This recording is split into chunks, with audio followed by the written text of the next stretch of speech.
De plus en plus de pays dans la France et de grandes entreprises aussi comme L'Oréal ou LVMH empruntent de l'argent à des taux d'intérêt négatifs. Bonjour Nicolas Barré. Bonjour Thomas. Ça veut donc dire que les prêteurs les payent pour leur avancer de l'argent.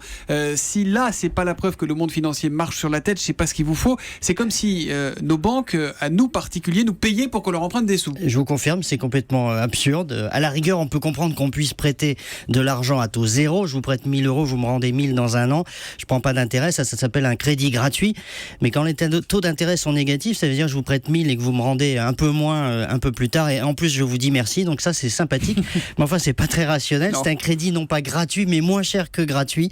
Et ben, c'est ce qui se passe en ce moment au niveau des États, de beaucoup de grandes entreprises qui trouvent des gens prêts à leur prêter des milliards en acceptant dès le départ qu'ils se feront rembourser un peu moins. Mais pourquoi on accepte de prêter de l'argent à perte ? Alors fondamentalement parce que ces gens-là qui ont beaucoup d'argent ne savent pas quoi en faire. Ça peut sembler incroyable, ça peut sembler révoltant, mais nous sommes dans un monde où il y a beaucoup d'argent disponible et ceux qui le détiennent ne savent pas quoi en faire, littéralement. Nous sommes dans un monde où il y a plus de capitaux que de projets pour investir. Normalement, c'est le contraire. Il y a beaucoup de projets. On veut construire des routes, on veut des ponts, des usines, etc. Il faut se battre pour trouver de l'argent et les prêteurs, du coup, demandent des taux d'intérêt plus ou moins élevés. Là, c'est le contraire.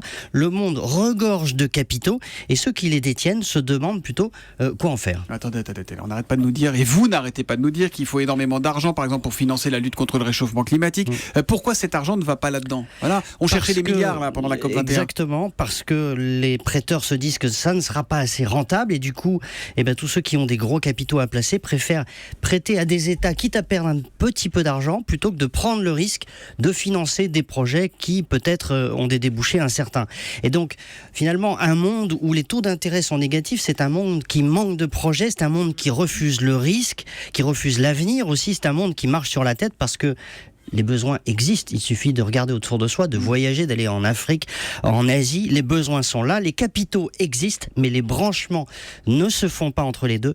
Il y a vraiment quelque chose qui ne tourne pas rond dans le système. Et nous, les particuliers, on peut appeler notre banque et demander à emprunter à taux négatif, non ? Malheureusement, non, mais les taux sont quand même très bas. Il faut y aller, même si vous êtes propriétaire de votre emprunt, que vous avez renégocié il y a 6 mois, retournez-y, faites jouer la concurrence, changez de banque, c'est vraiment le moment. Les taux sont encore descendus ces dernières semaines. L'édito éco de Nicolas Barré, directeur de la rédaction des Échos. C'est tous les matins et c'est après le journal de 8h sur Europe 1. À demain Nicolas. À demain.